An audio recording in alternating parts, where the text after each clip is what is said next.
ఎడారిలో సెలయేర్లు జూలై 10వ తేదీ. నేను పిలిచినను అతడు పలుకలేదు. పరమగీతములు 5వ అధ్యాయము 6వ వచనం. దేవుడు మనకి గొప్ప విశ్వాసాన్ని ఇచ్చినప్పుడు ఎన్నెన్నో ఆలస్యాల ద్వారా దానికి పరీక్షలు కూడా పెడుతుంటాడు.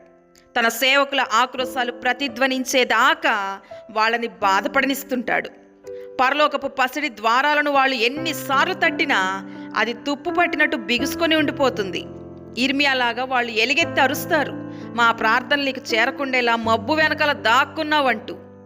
ఈ విధంగా ఎందరో పరిశుద్ధులు ఎంతో కాలం ప్రార్థనలకి జవాబులు రాక కనిపెట్టుకొని ఉన్నారు. వాళ్ళ ప్రార్థనల్లో తీవ్రత లోపించిందని కాదు, అవి దేవుని దృష్టికి అంగీకార యోగ్యాలు కావన్నది సరికాదు. ఎందుకంటే ఆయన సర్వాధికారి. అలా ఆలస్యం చేయడం ఆయనకి ఇష్టమైంది అంతే. తన చిత్తం చొప్పున ఆయన ఇస్తాడు. మన ఓపికని పరీక్షించాలని ఆయనకు అనిపిస్తే తన వారితో తన ఇష్టం వచ్చినట్టు చేయడానికి ఆయనకు అధికారం లేదా? ఏ ప్రార్థన వృధా కాదు. ప్రార్థన ఊపిరి ఎప్పుడూ నిరుపయోగం కాదు. ప్రార్థన నిర్లక్ష్య పాలవడం లేదా సమాధానం రాకపోవడం అనే ప్రసక్తి లేనే లేదు. దేవుడు మన ప్రార్థనల్ని నిరాకరించాడు, త్రోసిపుచ్చాడని మనం అనుకునేవి కేవలం ఆలస్యాలే సుమి. క్రీస్తు ఒక్కోసారి సహాయాన్ని ఆలస్యంగా పంపిస్తుంటాడు.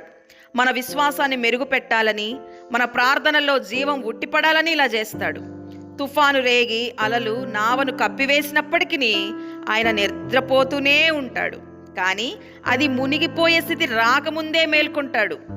ఆయన నిద్రపోతాడు కానీ సమయానికి మించి నిద్రపోడు. సమయం మించిపోవడం అన్నది ఆయనకు లేదు.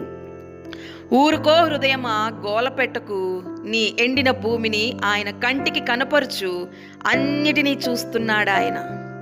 నిరాశ నిశీదిలో ఉషోదయం కోసం కనిపెట్టు.